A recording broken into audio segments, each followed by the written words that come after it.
대감록 제39칙 운문근모사자, 운문선사의 황금틀 사자라는 공안입니다.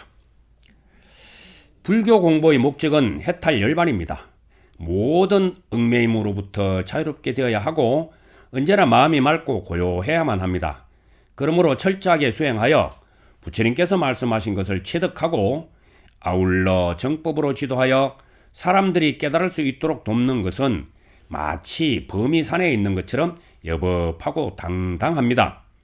반대로 사람들이 좋아하고 원한다고 해서 입만 열면 영험과 복 받는 것에 대해 해가 기울도록 떠들면서 영험한 곳 보여주겠다며 설날부터 섣달 금음이 되도록 대중을 이리저리 끌고 다닌다면 이는 우리에 갇힌 원숭이가 온갖 재주를 부려도 결국 갇힌 신세를 면치 못하는 것과 같아서 해탈할 수 없습니다.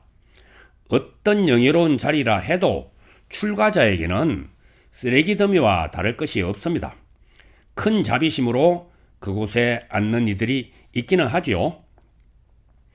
자기 안에 부처 성품을 깨닫고자 하는 사람은 때를 기다릴 줄 알아야 하며 좋은 스승과의 인연을 놓치지 말아야 합니다.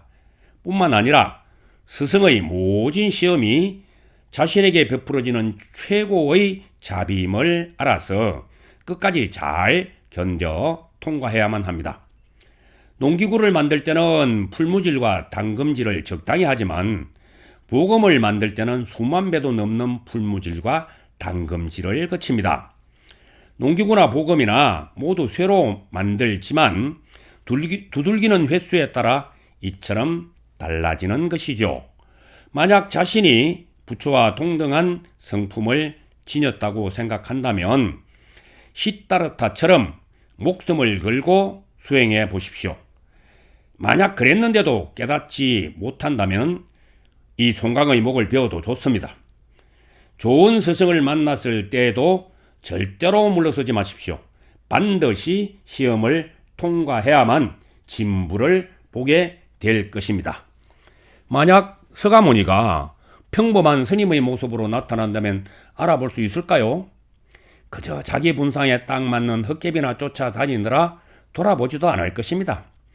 이런 실수를 저지르지 않으려면 옛 선지식들의 은행을 유심히 살필 수 있는 안목부터 갖춰야 할 것입니다.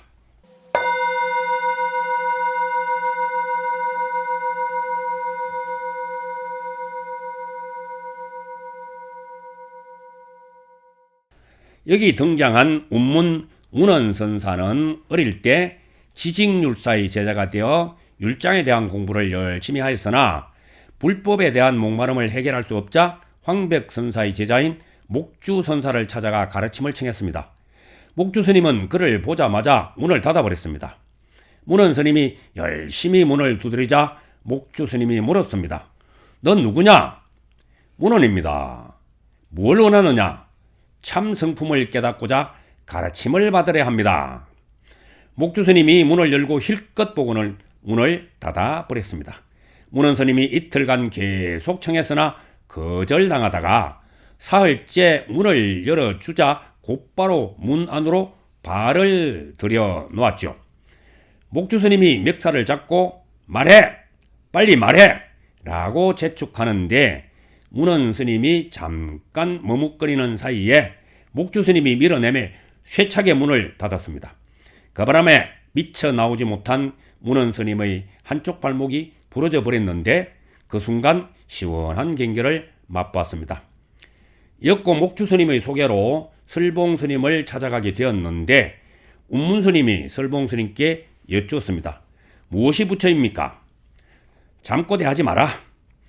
운문은 예배하고 물러나 줄곧 3년을 지냈는데 그러던 어느 날 설봉스님이 불러서 물었습니다. 자네 요즘 생활이 어떤가? 예전의 모든 성현들과 더불어 하나도 다르지 않습니다. 설봉스님께서 비로소 미소를 지으셨습니다. 훗날 운문산에 30여 년 머물며 지도하였고 그로 인해 운문선사라고 합니다.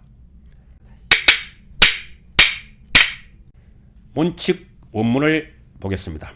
그 성문 운문호대 여하시 청정법신이니고 문운 화양난이니라. 성운 변 임마 것이 여하니고 문운 금모사단이라.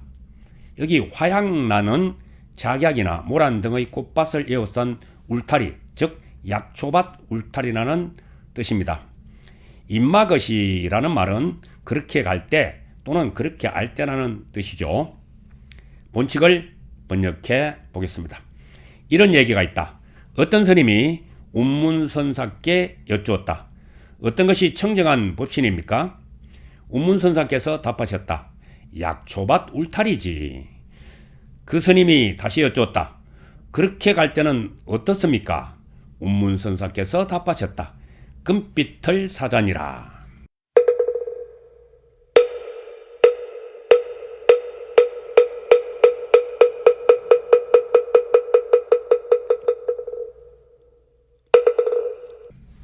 자, 풀이해 봅니다. 어떤 것이 청정한 법신입니까? 이 질문을 던진 스님은 나름대로 열심히 정진했을 것입니다. 말로는 무수한 설명을 들었지만 뻥 뚫리지 않는 최후의 관문 때문에 수행자는 목숨을 거는 것입니다. 자성 청정이니 신년이 깨달음의 경진이 하는 용어는 웬만큼 공부하면 다 아는 말이죠. 문제는 그것이 자신의 경지가 아니라는 점입니다.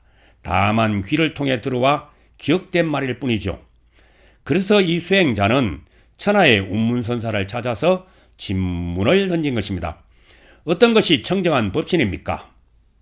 약초밭 울타리지. 선사의 답은 한편으로는 매우 자상하지만 한편으로는 또 하나의 함정입니다. 어느 너머를 보고 있어야 합니다. 덕수궁 돌담길을 웬만큼 걸어본 사람은 덕수궁에 대해서 아주 잘 안다고 떠들 것입니다. 그는 덕수궁의 담 모양에 대해 아주 상세하게 말할 것이고 담 주변의 풍경에 대해서도 상세하게 말할 수 있을 것입니다. 뿐만 아니라 얼핏얼핏 보이는 대문 너머의 대궐 지붕 등에 대해서도 설명할 것입니다. 그렇다면 이 사람이 덕수궁에 대해서 잘 아는 것일까요? 이미 첫 번째 답에서 모든 것을 밝혔지만 질문자는 가다가 만 모양입니다. 그래서 두 번째 질문을 던졌습니다. 그렇게 갈 때는 어떻습니까? 선사께서 참으로 친절하게 답을 해 주셨습니다. 금빛털 사자니라. 덕수궁 돌담길 1000만 번 걸었다고 자랑하지 말고 대문 안으로 들어섰다고 자랑해서도 안 됩니다. 다 둘러봤다고 자랑해서도 안 되고 임금의 의자에 앉아봤다가도 자랑해서는 안 됩니다. 자, 그럼 어떻게 해야만 할까요? 금빛털 사자를 만나 보십시오.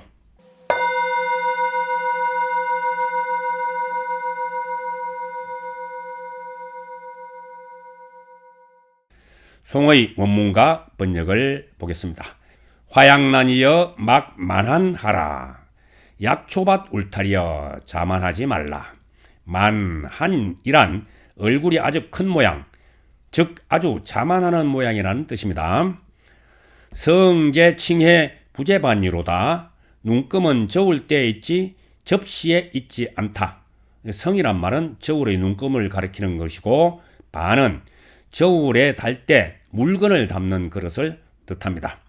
변 임마여 태무단이로다.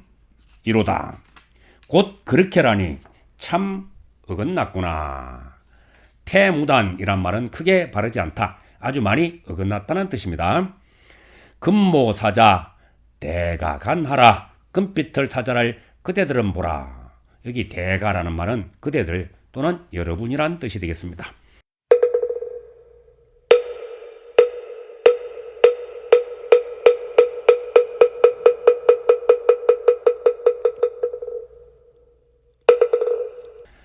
자, 송을 풀이해 보겠습니다. 설두 스님은 운문선사 특유의 은행을 잘 꿰고 있습니다. 약초밭 울타리라고 답한 운문선사의 눈은 결코 약초밭 울타리를 보고 있지 않음을 간파해야 합니다. 사람들은 운문선사의 절절한 자비를 잘 모릅니다. 그래서 이러쿵저러쿵 멋대로 말들을 하지요.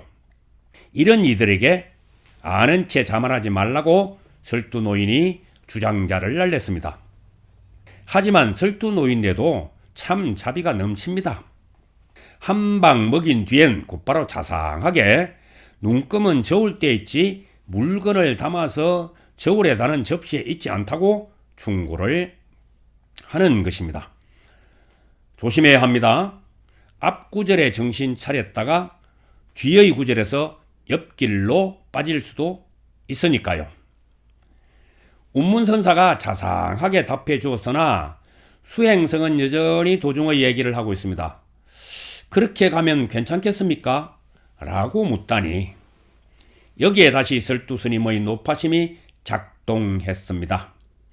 한참 어긋났구나. 어떻게 어긋났는지를 바로 봤다면 아마도 금빛사자를 보았겠죠. 운문선사는 동쪽의 일을 묻는 수행자에게 서쪽의 얘기를 해주고 있습니다. 황금빛 사자니라고 답해 주시다니 참으로 친절도 하시죠? 설두 노인의 노파심은 끝이 없습니다. 그래서 백수 중의 왕인 사자, 그 사자들 중의 왕인 금빛 사자를 직접 보라고 충고를 합니다. 하지만 이 노인네가 한 가지 쓴소리를 빼먹었네요. 금빛 사자를 보기 전에 먼저 죽을 결심부터 해야 한다는 한마디를 잊어버렸군요.